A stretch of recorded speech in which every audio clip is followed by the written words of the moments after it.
జై శ్రీరామ్. అందరికీ నమస్కారం. వెల్కమ్ టు న్యూస్ అఖండ. నేను మీ కస్తూరి శ్రీధర్. మిత్రులారా, 56 ఏళ్ల యువనేత అయినటువంటి రాహుల్ గాంధీను ఒక ముస్లిం ముఖ్యమంత్రి వాయించి పారేశాడు. సరే, ఇంతకు ఏం జరిగింది, ఆయన ఏం మాట్లాడినాడు, ఎందుకు మాట్లాడినాడు అనేది ఈ న్యూస్ ద్వారా మీకు వివరించే ప్రయత్నం చేస్తాను. న్యూస్ మాత్రం ఫస్ట్ క్లాస్గా ఉంటుంది, ఓకేనా?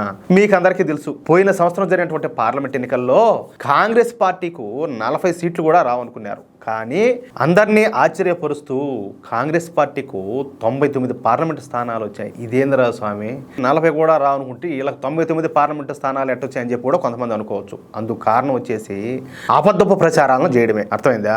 భారతీయ జనతా పార్టీ మళ్ళీ గనక గెలిస్తే ఓబీసీ, ఎస్సీ, ఎస్టీల రిజర్వేషన్లో ఎత్తేస్తుందని, అంబేద్కర్ రాసినటువంటి రాజ్యాంగాన్ని తీసేసి సరికొత్త రాజ్యాంగాన్ని రాస్తాదని, నరేంద్ర మోడీ కేవలం అంబానీ ఆదానీల కోసం మాత్రమే పనిచేస్తాడని, ఇక ఎన్నికలు జరగకుండా నరేంద్ర మోడీ నియంత పాలన సాగిస్తారని చెప్పేసి పెద్ద ఎత్తునంతా కూడా ఈ కాంగ్రెస్ పార్టీ కావచ్చు, ఈ కాంగ్రెస్ పార్టీ తోక పార్టీలు కావచ్చు, ఈ అబద్ధ ప్రచారం అంతా కూడా చేశారు. ఇంతటితో ఆపలాయో. దీంతో పాటు తాము గనక ఈ ఎన్నికల్లో గెలిస్తే ఓబీసీలకు, ఎస్సీలకు, ఎస్టీలకు రిజర్వేషన్ల సంఖ్య పెంచుతామని, అలాగే తాము గనక గెలిస్తే పేదవారికి నెలకు 8,500 రూపాయల చొప్పున సంవత్సరానికి 1,00,000 రూపాయల ఆర్థిక సాయం చేస్తామని చెప్పేసి ఏదో ప్లకార్డులను ఏదో అంటారు. అంత ఇంత అటముక్కల మీద కొట్టించి ఏకంగా ఆయన రాహుల్ గాంధీ కూడా ఇట్లా పట్టి పైకి ఎత్తి చూపించామన్నాడు. చూడండి, మీకు అందరికి లెచ్చిస్తామని చెప్పేసి ఏం చేస్తారు పాపం, ముందుగానే మనోళ్ళు స్వార్థపరులు, దాంతోపాటు అమాయకత్వం, గుడ్డిగా నమ్మి చాలా ప్రాంతాల్లో ఏంటంటే గుద్దిపారు దొబ్బినారు ఓట్లు. దానివల్ల ఏంటంటే 40 సీట్లు కూడా రావనుకుంటే వీళ్లకు ఏకంగా 99 సీట్లు వచ్చి ఈయన గారు ఎవరు యువనేత అయినటువంటి రాహుల్ గాంధీ గారు ఏకంగా మన దౌర్భాగ్యం కొద్దీ ఈ దేశానికి ప్రధాన ప్రతిపక్ష నేత అయిపోయినాడు. అది కర్మ. సరే, దీంతో 370 స్థానాలు వస్తాయనుకున్నటువంటి భారతీయ జనతా పార్టీ కేవలం 240 స్థానాల దగ్గర మాత్రమే ఆగిపోయింది. దాంతో మిత్రపక్షాల సాయంతో బీజేపీ ముచ్చటగా 3వ ప్రభుత్వాన్ని ఏర్పాటు చేసింది. ఇక అప్పటి నుంచి కాంగ్రెస్ పార్టీ కుట్రలో విపరీతంగా మొదలైపోయినాయి. అబ్బా, స్పీడ్ పెంచినారు వాళ్ళు. ఎలాగైనా సరే తర్వాత జరగబోయేటటువంటి హర్యానా, జమ్మూ కాశ్మీరు, మహారాష్ట్ర అసెంబ్లీ ఎన్నికల్లో బీజేపీని ఓడించి దాని ద్వారా బీజేపీని బలహీనపరిచి బీజేపీ మిత్రపక్షాలను తమ వైపు తిప్పుకొని కేంద్రంలో కాంగ్రెస్ ప్రభుత్వాన్ని ఏర్పాటు చేయాలని చెప్పేసి ఈ రాహుల్ గాంధీ వీళ్ళ బ్యాచ్ కాంగ్రెస్ పార్టీ, దాని తోక పార్టీలు విపరీతంగా పనుకొని పాటకల్లే కన్నా ఏకంగా. మీకు అర్థమవుతుందా?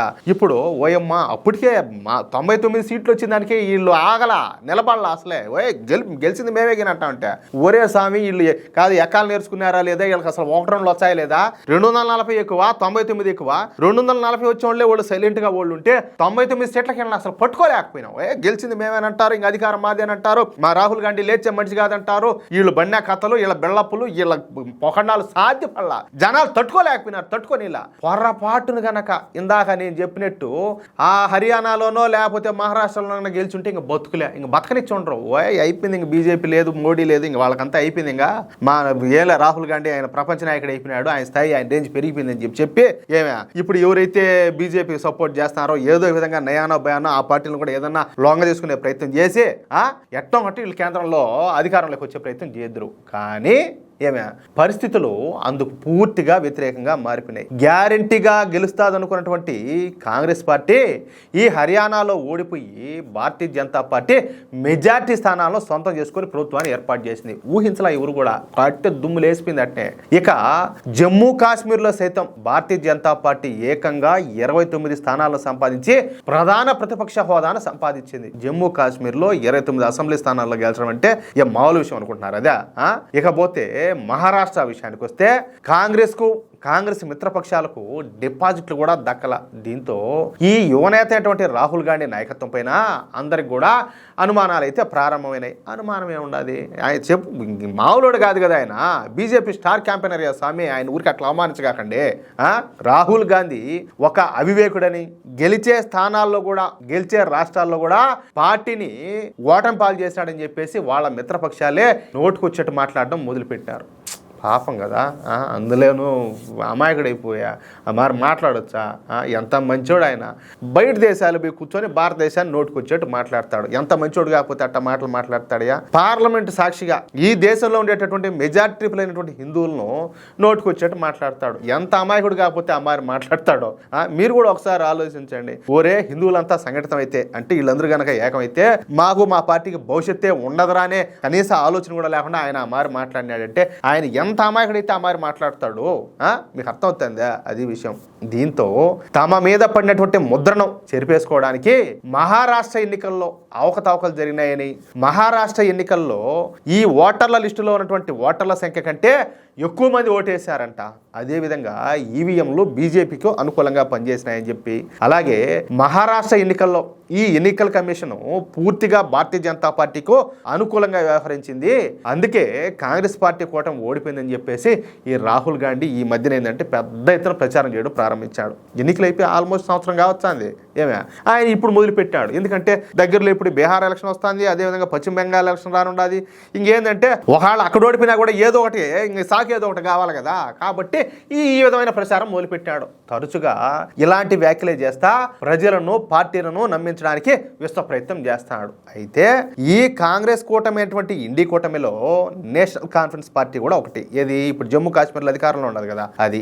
ఈ నేషనల్ కాన్ఫరెన్స్ పార్టీ అధినేత ఒమర్ అబ్దుల్లా జమ్మూ కాశ్మీర్ ఎన్నికల్లో ఈ నేషనల్ కాన్ఫరెన్స్ పార్టీ కాంగ్రెస్ పార్టీలు కలిసి పోటీ చేశాయి. అర్థమైందా? ఈ ఎన్నికల్లో ఈ నేషనల్ కాన్ఫరెన్స్ పార్టీకు 41 స్థానాలు వస్తే కాంగ్రెస్ పార్టీ కేవలం 6 స్థానాల్లో చతికిలు పడిపోయేది. ఎన్ని స్థానాలు?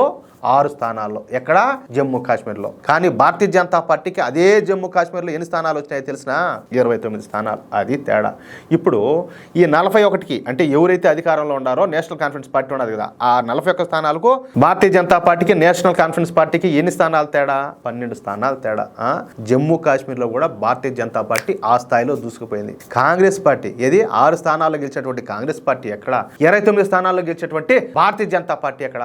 మళ్ళా ఈ కాంగ్రెస్ పార్టీ వచ్చేసి నేషనల్ కాన్ఫరెన్స్ పార్టీతో మళ్ళా పొత్తు మళ్ళా. సరే, ఇక ఈ విషయం పైన నిన్న ఒక జాతీయ మీడియా ఛానల్లో ఈ జమ్మూ కాశ్మీర్ ముఖ్యమంత్రి అయినటువంటి ఒమర్ అబ్దుల్లాను ఇంటర్వ్యూ చేసింది. ఆ ఇంటర్వ్యూలో ఒమర్ అబ్దుల్లా మాట్లాడతా, నాకు ఈ రాహుల్ గాంధీ సామర్థ్యం గురించి బాగా తెలుసు.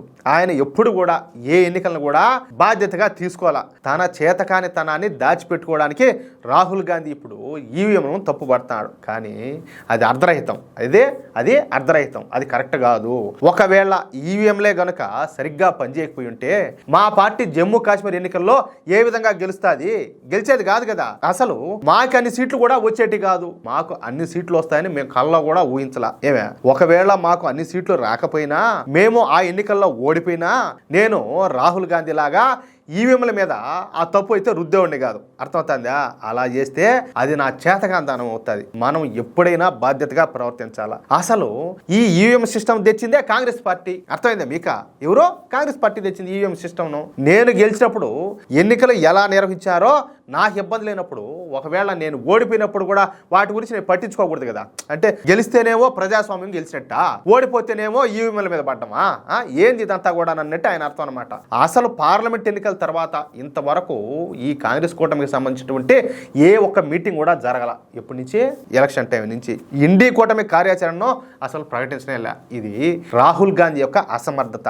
ఇండి కూటమిలో ఉన్నాము కాబట్టి మేము రాహుల్ గాంధీ మాట వినాల్సిన అవసరం ఎంత మాత్రం కూడా లేదు అంటూ జాతీయ మీడియా సాక్షిగా ఒమర్ అబ్దుల్లా ఈ రాహుల్ గాంధీ పరువును నిలవన తీశాడంటే రాహుల్ గాంధీ స్థాయిను పూర్తిగా తగ్గించేశాడు. నాయనా నీకు అంత సీన్ లేదు, నువ్వెందుకు అంత ఓవర్ యాక్షన్ చేస్తున్నావు, గమ్మును సైలెంట్గా ఉండమన్నట్టు నోటుకు వచ్చేట్టు మాట్లాడినాడు. అది ఆ విషయమా? మిత్రులారా, ఈ న్యూస్ కనుక మీకు నచ్చినట్లయితే ఖచ్చితంగా ఈ న్యూస్ నలుగురికి షేర్ చేయండి. అదేవిధంగా ప్రతి ఒక్కరు కూడా మీ యొక్క అమూల్యమైనటువంటి అభిప్రాయాలను ఖచ్చితంగా స్పష్టంగా కామెంట్ రూపంలో తెలియజేయండి. ఇంకో విషయం ఏంటంటే, ఇంతవరకు మీరు కనుక మన ఛానల్ను సబ్స్క్రైబ్ చేసుకున్నట్లయితే ప్రతి ఒక్కరు కూడా మన ఛానల్ను సబ్స్క్రైబ్ చేసుకోండి, సపోర్ట్ చేయండి ప్లీజ్. జై శ్రీరామ్, జై హింద్.